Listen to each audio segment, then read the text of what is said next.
السلام علیکم ناظرین، آج کی ویڈیو میں بہت ہی خوبصورت واقعہ آپ کے ساتھ شیئر کریں گے۔ نبی کریم صلی اللہ علیہ وآلہ وسلم کے صحابہ کرام میں سے ایک صحابی جن کا نام حضرت ابو طلحہ رضی اللہ تعالیٰ عنہ ہے، مدینے میں رہتے تھے۔ مدینے میں ایک ان کا خوبصورت باغ تھا۔ مدینے میں کسی کے پاس بھی اتنا خوبصورت باغ نہ تھا جتنا خوبصورت باغ حضرت ابو طلحہ رضی اللہ تعالیٰ عنہ کے پاس تھا۔ مدینے میں لوگ ان کے باغ کی خوبصورتی کے بارے میں باتیں کیا کرتے تھے۔ اس باغ میں جب بھی نبی کریم صلی اللہ علیہ وآلہ وسلم اس باغ میں تشریف لے جاتے، اس چشمے کے پانی سے آپ وضو فرماتے اور اس چشمے کا پانی آپ پیتے۔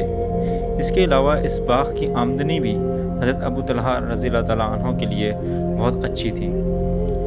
جب یہ آیت نازل ہوئی کہ جب تک تم اپنی پسندیدہ چیز اللہ کی راہ میں خرچ نہ کرو گے ہرگز بھلائی نہ پاؤ گے، اور تم جو خرچ کرتے ہو اللہ جانتا ہے، یہ آیت نازل ہوتے ہی حضرت ابو طلحہ رضی اللہ تعالیٰ عنہ رسول اکرم صلی اللہ علیہ وآلہ وسلم کی خدمت میں تشریف لائے اور فرمایا: اے اللہ کے حبیب صلی اللہ علیہ وآلہ وسلم، کیا آپ جانتے ہیں کہ میرے پاس ایک خوبصورت باغ ہے؟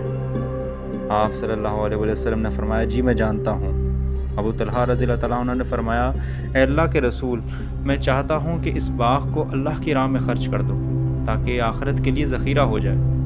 ناظرین، آپ یہ دیکھیں کہ کتنا خوبصورت باغ تھا کہ لوگ اس کی مثالیں دیا کرتے تھے، لیکن حضرت ابو طلحہ رضی اللہ تعالیٰ عنہ اس باغ کو اللہ کی راہ میں خرچ کرنا چاہتے ہیں، جس پر نبی کریم صلی اللہ علیہ وآلہ وسلم نے فرمایا: مبارک ہو، مبارک ہو، یہ مال تمہارے لیے فائدہ مند ہوگا۔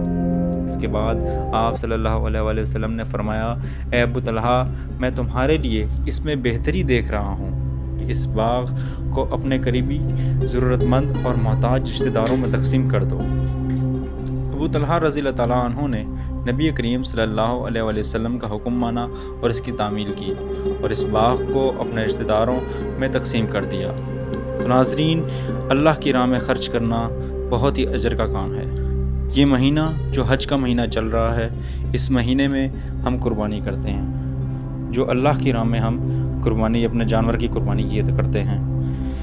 ناظرین، اس بات کا خیال رکھا جائے کہ ہم جو بھی قربانی کریں، جس جانور کی بھی قربانی کریں، وہ ایک بہترین جانور ہو تاکہ اللہ کی راہ میں خرچ کیا ہو اللہ اس سے راضی ہو، لیکن ہمارا مقصد یہ نہ ہو کہ ہم دکھاوا کریں۔ دکھاوا اللہ کو پسند نہیں ہے، لہٰذا آپ قربانی کریں، کیونکہ قربانی کا گوشت اور خون نہ تو اللہ کے پاس پہنچتا ہے، اللہ کے پاس اللہ سب کی نیت جانتا ہے، بس اللہ کے پاس تقویٰ پہنچتا ہے۔ تو اس لیے اس بات کا خیال رکھیں کہ آپ جو بھی جانور لائیں اس کو دکھاوے کی غرض سے نہ لائیں، بلکہ اللہ کی راہ میں بہترین سے بہترین جانور قربان کریں۔ اگر ہماری ویڈیو اچھی لگی اسے لائک شیئر ضرور کر دیں اور ہمارے چینل کو سبسکرائب کر دیں۔ شکریہ۔